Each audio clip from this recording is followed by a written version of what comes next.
Selamat datang di Bijak News Kamis 13 Februari 2025 bersama saya Berlin.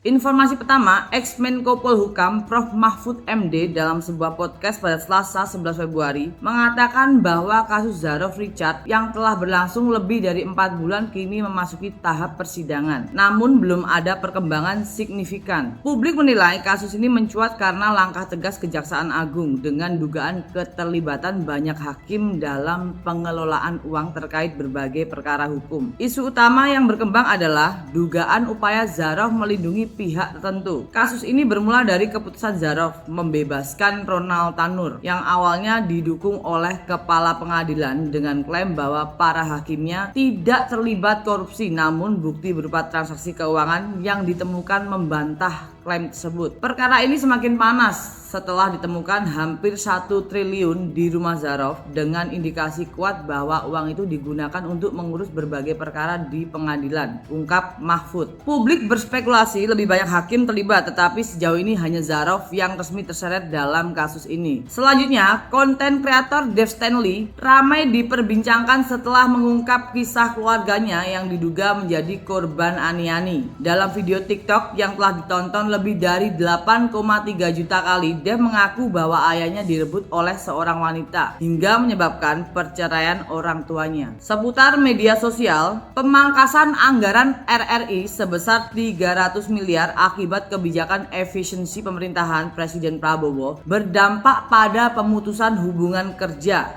sejumlah karyawan. Seorang penyiar RRI mempertanyakan apakah kebijakan efisiensi selaras dengan program MBG bagi anak-anak sekolah. Sementara banyak orang tua kehilangan pekerjaan akibat penghematan anggaran. Informasi berikutnya, Isa Sega, seorang transgender resmi ditahan di Lapas Perempuan kelas 2A, Kota Malang sejak Selasa 11 Februari setelah berkas perkaranya dinyatakan lengkap P21. Ia diduga melakukan pencemaran nama baik dan pemerasan terhadap bos MS Glo Sandi Purnamasari dan dijerat pasal 27 huruf A Jamto, pasal 45 ayat 4 UU ITE dan pasal 27B ayat 2 Jamto, pasal 45 ayat 10 UU ITE. Informasi luar negeri, Perdana Menteri Israel Benyamin Netanyahu mengumumkan pada Selasa 11 Februari gencatan senjata di Gaza akan berakhir jika Hamas tidak membebaskan sandera pada Sabtu tengah hari dan Israel akan melanjutkan pertempuran